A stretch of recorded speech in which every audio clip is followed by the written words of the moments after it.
ಸಂವಿಧಾನ ಪೀಠಿಕೆ ದೀಕ್ಷಾ ವಿಧಿ ರಾಷ್ಟ್ರಕ್ಕೆ ಭಾರತದ ಜನಗಳಾದ ನಾವು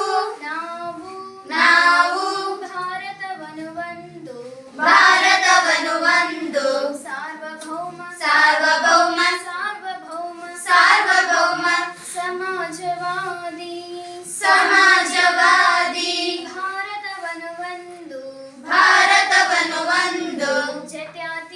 ಜಾತ್ಯತೀತ ಪ್ರಜಾಸತ್ತಾತ್ಮಕ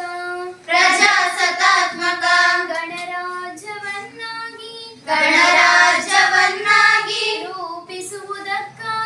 ರೂಪಿಸುವುದಕ್ಕಾಗಿ ಭಾರತೀಯರೆಲ್ಲರಿಗೂ ಸಾಮಾಜಿಕ ಆರ್ಥಿಕ ಮತ್ತು ರಾಜಕೀಯ ನ್ಯಾಯವನ್ನು ವಿಚಾರ ಅಭಿವ್ಯಕ್ತಿ ನಂಬಿಕೆ ಧರ್ಮ ಮತ್ತು ಉಪಾಸನೆಯ ಸ್ವಾತಂತ್ರ್ಯವನ್ನು ಸ್ಥಾನಮಾನ ಮತ್ತು ಅವಕಾಶಗಳ ಸಮತೆ ದೊರೆಯುವಂತೆ ಮಾಡಲು ವ್ಯಕ್ತಿ ಗೌರವ ದೇಶದ ಏಕತೆ ಸಮಗ್ರತೆಗಾಗಿ ಎಲ್ಲರಲ್ಲಿ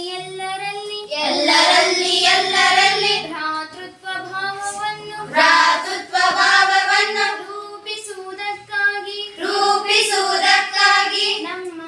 ಸಂವಿಧಾನ ಸಭೆಯಲ್ಲಿ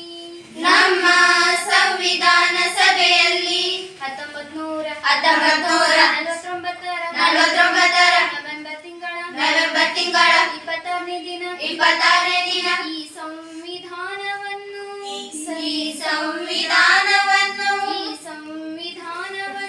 ಈ ಸಂವಿಧಾನವನ್ನು ನಮಗೆ ನಾವೇ